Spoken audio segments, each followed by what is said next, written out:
جائیں, بلیٹن کا باقاعدہ آغاز کریں اور آپ کو بتائیں قومی ادارہ برائے امراض قلب کے ملازمین کا تیسرے روز بھی احتجاج جاری ہے. ملازمین نے کووڈ اور دیگر الاؤنس کے حصول کے لیے بغیر دھرنا ختم کرنے سے انکار کر دیا ہے. مطالبات نہ ماننے پر وزیر اعلیٰ ہاؤس کی جانب مارچ کی دھمکی بھی دے دی ہے. انتظامیہ نے مظاہرین کو منتشر کرنے کے لیے لاٹھی بردار پولیس پہنچ گئی ہے. طالبات کی منظوری کے حوالے سے انتظامیہ اور ملازمین کے وفد کے درمیان مذاکرات جاری ہیں. تازہ ترین صورتحال جانتے ہیں واجد رضا اصفہانی سے. جی واجد, بتائیے گا. ملازمین جو ہیں آج ان کا مظاہرہ شروع کیے ہوئے تیسرا دن ہے. انہوں نے نہ صرف اوپیڈیز بند کی ہے بلکہ X ray laboratories, eco, admission اور اس کے علاوہ باقی دیگر چیزیں بھی انہوں نے ادارے بند کیے ہوئے ہیں. نہ صرف کراچی بلکہ سندھ میں جو ان کے دیگر سیٹلائٹ سینٹر ہیں, حیدرآباد, خیرپور, سکر, مٹی 7 اور ٹنڈو محمد خان, وہاں بھی انہوں نے ہڑتال کی ہوئی ہے. ان کے بنیادی مطالبات بہت پرانے ہیں. گزشتہ ماہ بھی انہوں نے ہڑتال کی تھی, لیکن انتظامیہ نے ان سے کہا تھا کہ ان کے مطالبات منظور کر لیے جائیں گے. جنوری سے ان کو دیگر الاؤنسز کے ساتھ جو باقی مطالبات ہیں وہ بھی پورے کر لیے جائیں گے, لیکن وہ مطالبات جب منظور نہیں ہوئے تو انہوں نے جنوری سے ایک بار پھر یہ اپنے مظاہرے شروع کر دیے, ہڑتال شروع کر دی. آج اس کا تیسرا دن ہے. اب سے کچھ دیر پہلے انتظامیہ کی جانب سے مذاکرات کی ان کو آفر ہوئی اور ان کی ٹیم کو, جو 3 رکنی ٹیم ہے, غلام حسین, محمد عمر اور منور, ان کو لے کے یہ مذاکرات کر رہے ہیں. اور انتظامیہ کی طرف سے ڈپٹی کمشنر ساؤتھ اور ایس ایس پی ساؤتھ مذاکرات کر رہے ہیں اور اس کو نہ صرف دھرنا ختم کرنے کا مطالبہ کر رہے ہیں بلکہ ان کو کام جاری کرنے کا بھی کہہ رہے ہیں. لیکن ان کے جو مطالبات ہیں ان میں سب سے زیادہ جو 5 مطالبات ہیں, 3 مطالبات انہوں نے اپنے نمبر بیسس پہ کیے ہوئے, جو ڈیلی ویجز کے ملازمین ہیں جن کو 5 سال سے ان کو پرمنٹ نہیں کیا گیا ہے. عارضی ملازمین کو پہلا مطالبہ ہے کہ ڈیلی ویجز ملازمین کو پرمنٹ کیا جائے, جن کی تعداد تقریباً 800 سے 1000 کے قریب بنتی ہے. دوسرا ان کا مطالبہ ہے جنوری 2020 سے جب سے کرونا شروع ہوا ہے ان کو رسک الاؤنس نہیں دیا گیا. ان کا یہ کہنا ہے کہ سوائے 2-4 مہینے کے بعد جو 15 سے 18 مہینے کا رسک الاؤنس بنتا ہے وہ رسک الاؤنس کو جاری کیا جائے, جبکہ جون 2011 سے جو ہیلتھ الاؤنس ہے وہ ان کو نہیں دیا گیا. ان کا کہنا ہے کہ جو ان کی سیلری میں وہ جو ہے وہ جون 2011 سے جو رسک الاؤنس رکا ہوا ہے وہ جاری کیا جائے. یوٹیلیٹی الاؤنس اور دیگر الاؤنس ہیں, لیکن ان تین مطالبات پہ ان کی ٹیم مذاکرات کرنے گئی ہے. اس وقت مذاکرات جاری ہیں. مذاکرات اگر کامیاب ہو گئے تو یہ دھرنا ختم کر دیں گے, اگر مذاکرات ناکام رہے تو یہاں سے دھرنا, ان کا یہ کہنا ہے کہ ہم پھر وزیر اعلیٰ ہاؤس کی طرف مارچ کریں گے. پولیس کی جانب سے دوپہر میں دیکھا گیا تھا کہ لاٹھی بردار پولیس کو یہاں پہ بلا لیا گیا تھا. ایسا لگ رہا تھا کہ شاید مظاہرین پہ وہ لاٹھی چارج کر کے ان کو یہاں سے منتشر کریں, لیکن فی الحال وہ معاملہ ابھی روکا ہوا ہے. جی واجد, یہ بتائیے گا پولیس کی کتنی نفری وہاں پر تعینات کی گئی ہے؟ پولیس کے اس وقت یہاں پہ کوئی ہمیں 60 سے 70 کے قریب جوان نظر آنے, لیکن زیادہ تر اس میں اب گیٹ سے باہر ہیں. چونکہ مذاکرات شروع ہو گئے تو جو اندر پولیس والے تھے وہ اب باہر گیٹ کے چلے گئے, لیکن کچھ پولیس والے ابھی بھی ہمیں دکھائی دے رہے ہیں جو NSCVT کے اندر موجود ہیں.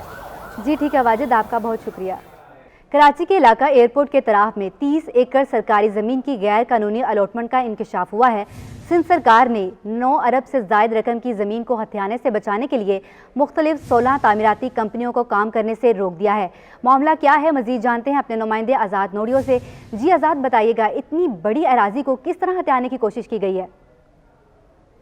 جی بالکل, یہ معاملہ ہے کراچی ایئرپورٹ کے اطراف میں جو سرکاری زمین ہے 30 ایکڑ جس کی مالیت 9 ارب سے زائد بتائی جا رہی ہے. اس زمین کو پر جو ہے بلڈرز مافیا نے غیر قانونی طور پر قبضہ کر کے اور غیر قانونی طریقے سے الاٹمنٹ کرا کے اس زمین پر تعمیراتی کام شروع کیا, جس پر سندھ سرکار نے اس معاملے کا سختی سے نوٹس لے کر یہ اس زمین پر تعمیرات کرنے سے روک دیا گیا ہے. اس حوالے سے جو مختار کر ہیں ان کو شوکاز نوٹس جاری کیا, جس میں کہا گیا ہے کہ سیکٹر 40 کلاس نمبر 435 میران 1 تحصیل ایئرپورٹ ہے, وہاں پر زمین پر قبضہ کر کے غیر قانونی الاٹمنٹ کی گئی اور اس کے بعد اس پر تعمیرات کا کام جاری ہے. فوری طور پر جو ہے تعمیرات کا کام روکا جائے ورنہ ان کے خلاف قانونی کارروائی کی جائے گی. ان 16 تعمیراتی کمپنیوں کو کام کرنے سے روکا گیا ہے اور زمین کے معاملے پر جو ہے محکمہ ریونیو نے باضابطہ طور پر تحقیقات شروع کر دی ہے. جی ٹھیک ہے آزاد, آپ کا بہت شکریہ. ابھی بات کریں گے شہر قائد کے موسم کی, تو شہری ہو جائیں ہوشیار. محکمہ موسمیات نے خطرے کی گھنٹی بجا دی ہے. چیف میٹرولوجسٹ سردار سرفراز کے مطابق سال 2022 مسلسل 8واں گرم ترین سال ثابت ہو سکتا ہے. ماحولیاتی تبدیلی سب سے زیادہ زراعت کے شعبے کو متاثر کرے گی. مزید تفصیلات جانتے ہیں عادیہ ناز سے. جی عادیہ, بتائیے گا.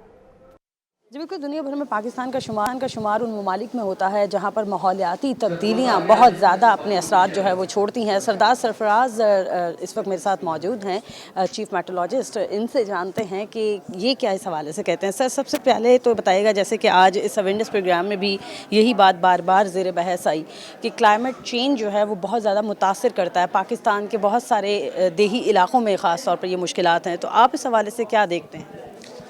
جی دیکھیے، یہ ہے کلائمیٹ چینج تو پوری دنیا کا فنامنا ہے اور پاکستان بھی اس کی زد میں ہے۔ گزشتہ چند سالوں سے دیکھیں پاکستان کا کبھی 5واں، کبھی 7واں، کبھی 8واں اتنا نمبر ہوتا ہے جو ان ممالک میں جو کلائمیٹ چینج کی وجہ سے سب سے زیادہ متاثر ہوتے ہیں۔ تو آپ دیکھیے کہ کل ہی ایک رپورٹ آئی ہے کہ یہ جو 2021 گزرا ہے یہ 7واں گرم ترین سال تھا، یعنی 2015 کے بعد مسلسل 7واں گرم ترین سال تھا یہ، جب ہم کمپیئر کرتے ہیں قبل صنعتی انقلاب کے وقت سے دنیا کا ٹیمپریچر، یعنی 1.1 یا 1.2 ڈگری سینٹی گریڈ ٹیمپریچر بڑھ چکا ہے۔ اسی طرح پاکستان کا ٹیمپریچر بھی 0.8 3.85 کے درمیان بڑھا ہے، جو ہماری ڈپارٹمنٹ کی اسٹڈی ہے اس کے مطابق۔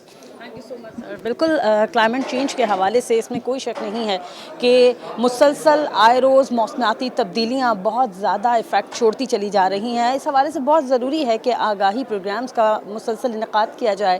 اس کے علاوہ ان علاقوں میں جہاں پر یہ تمام چیزیں افیکٹڈ ہیں، جہاں پر یہ تمام چیزیں افیکٹ ان کو وہاں پر بھی اس طرح کے اویرنیس پروگرام جو ہیں۔ جی ٹھیک ہے عالیہ، بہت شکریہ آپ کا۔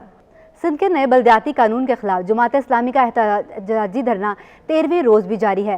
سندھ اسمبلی کے باہر جاری ہے۔ حکومت سندھ اور جماعت اسلامی کی کمیٹیوں کے درمیان تاحال مذاکرات شروع نہیں ہو سکے۔ تازہ ترین صورتحال جانتے ہیں ہمارے نمائندے دانیال صدیقی سے۔ جی دانیال، بتائیے گا، ابھی تک بات چیت بھی شروع نہیں ہوئی تو ان کا اگلا لائحہ عمل کیا ہوگا؟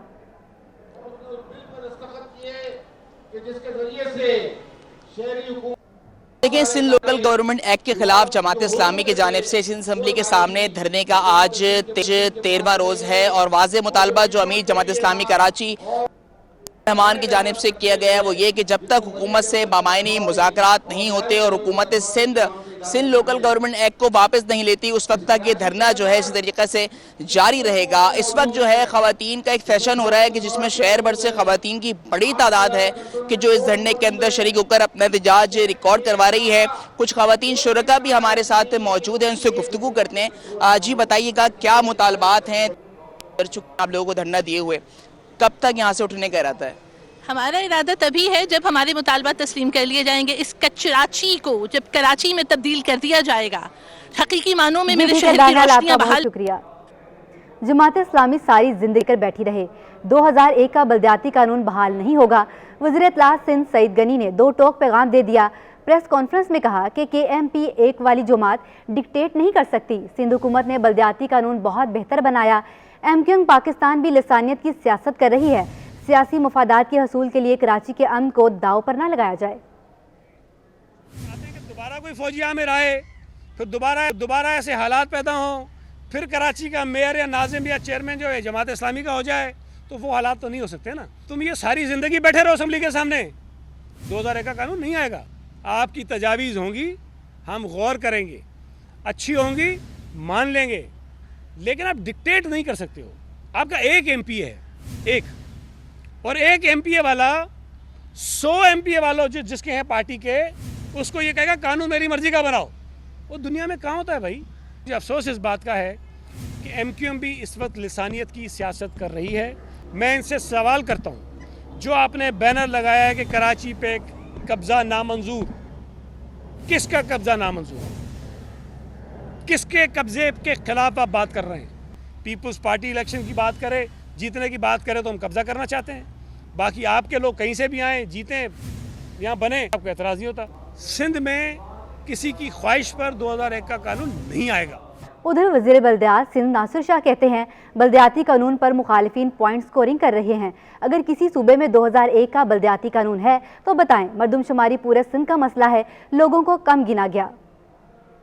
اگر پاکستان کے کسی حصے میں جس بات کی یہ بات کی جا رہی ہے جو جی وہ پرانا نظام مکمل طور پر لاگو کر دیا جائے 2001 والا، اگر کسی ملک کے کسی حصے میں ہے تو ہم سے بات کر لیں۔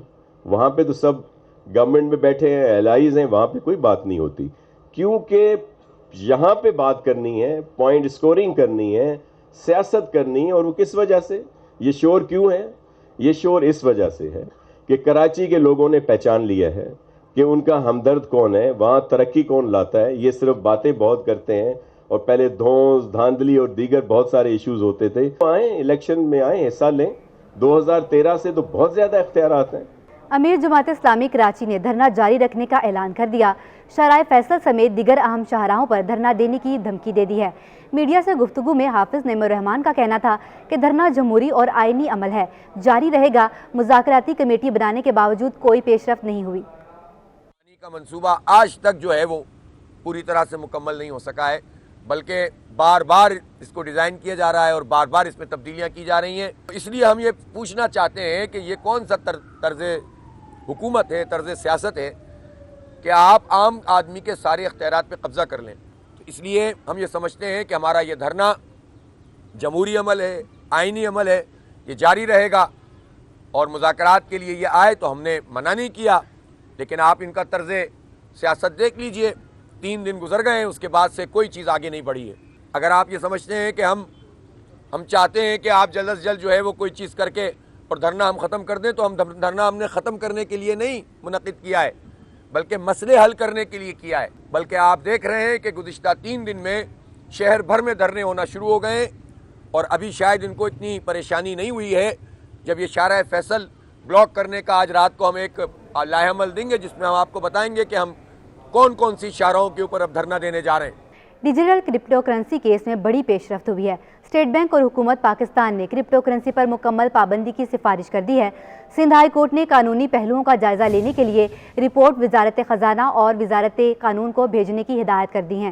مزید جانتے ہیں اپنے نمائندے بلال احمد سے۔ جی بلال، بتائیے گا۔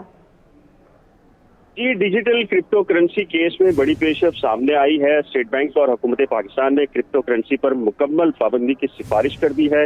سندھ ہائی کورٹ میں جمع کرائی گئی رپورٹ میں کہا گیا ہے کہ کرپٹو کرنسی غیر قانونی ہے، اس کرنسی میں کاروبار کی اجازت نہیں دی جا سکتی، جس کے بعد اب عدالت نے تمام قانونی پہلوؤں کا جائزہ لینے کے لیے رپورٹ کو وزارت خزانہ اور وزارت قانون کو ارسال کیا ہے، اور 3 ماہ کے اندر کہا گیا ہے کہ حتمی فیصلہ کیا جائے اس رپورٹ کا جائزہ لینے کے بعد، اور یہ 3 ماہ کے اندر کارروائی کرنے کی ہدایت کی ہے۔ جی ٹھیک ہے بلال، آپ کا بہت شکریہ۔